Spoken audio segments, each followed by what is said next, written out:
Hi, this is Rochelle with Live in Vibrancy, and I just wanted to make a quick video. I tried this once already, and I had to walk my dogs. They were using me like a jungle gym.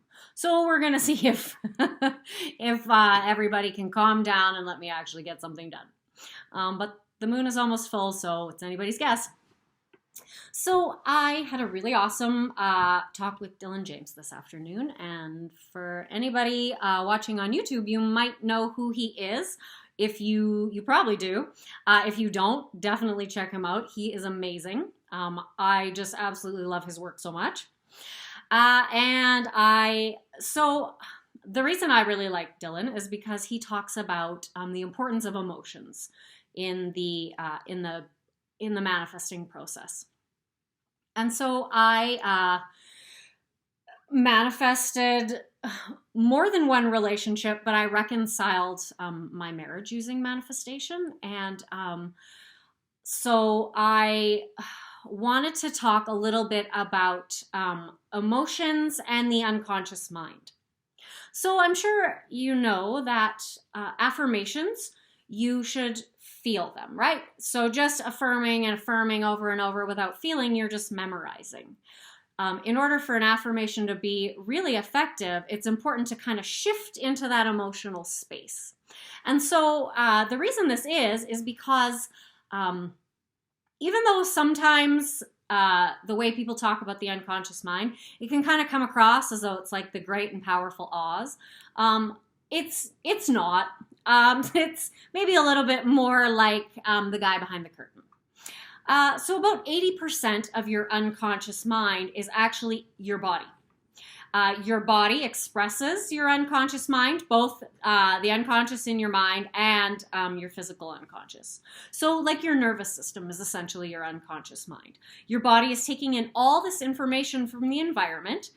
So for example, you're actually feeling other people's emotions. And so if there's any reason in my mind that we need to really process out our negative emotions, it's because other people feel us. And so this is when nervous systems co-regulate. And so what will happen is you will feel nervous, or you will feel maybe unworthy, and your body will express that. Your nervous system will express that, and people will feel that. And so also what happens, because we are driven to move towards pleasure and away from pain, if you have, so for example, you and your partner have split, or you're in the process of splitting, chances are good you've had negative emotional experiences with your partner. So now your body has basically, your body and your mind together have essentially like programmed in that stimulus, so that stimulus being your partner, as dangerous. And so it causes pain, therefore you are more likely to go into a fight or flight response with things concerning your partner. And so the best way to deal with this, affirmations are great. I'm definitely not saying don't do affirmations. I'm not even saying that for some people they don't work, because I 100% used like more thought-based creating in some areas, and then sometimes I just sort of like did the old fake it till you make it, and essentially created like an emotional bomb. Because if you just push down the energy, what happens when you compress a lot of energy? You create an explosion.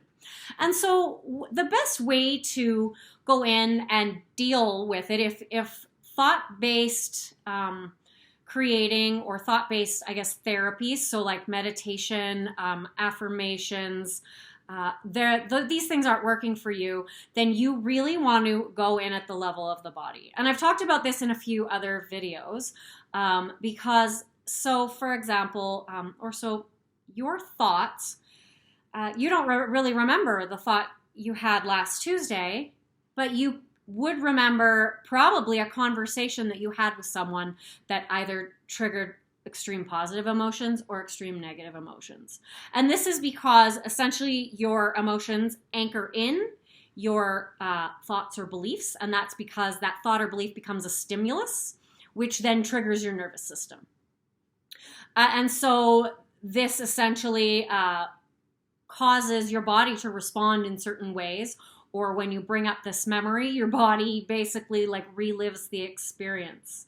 And so for those of you who maybe are not having, those of you who have emotional experiences that cause you to maybe loop in fear or loop in doubt or loop in sadness, the fastest and best way to go in and deal with this is by going and dealing with it at the body level. Because then essentially, if you think about it, you have thousands of thoughts and only a few emotions. So these thoughts are connected to emotions. So if you resolve the emotion, you take the thoughts with it. And so, yeah, I just have been seeing, I guess I was online doing a bit of, connecting with people, and I saw quite a lot of reference to the subconscious mind. And a lot of times, like I said, it's given to us like it's this this really like mysterious thing that, has guards with a fortress. And, some parts of, say, maybe our unconscious beliefs or responses that we reject because we grew up being told they weren't okay. Psychologically, we have filed them in the back, and they might be behind a gate. But a lot of your responses, like your fear response, or your, like I said, your doubt, your sadness, these you can actually, if you begin to deal with it at the emotional level, you can propel yourself a lot further forward than if you just are trying to think about it. So, okay, I hope you are having a really amazing Wednesday, and that's kind of all I wanted to talk about. I just wanted to kind of quickly say a few things. I'm not saying that thinking does not help some people, but I tend to work with groups of people that are maybe struggling to create what they want, and a lot of the times it's because they're trying to think their way out of something that they need to feel. So if that's you, come back and watch some more videos, because I plan to make more talking about ways that you can actually, strategies that you can actually start applying in your life. And happy Wednesday.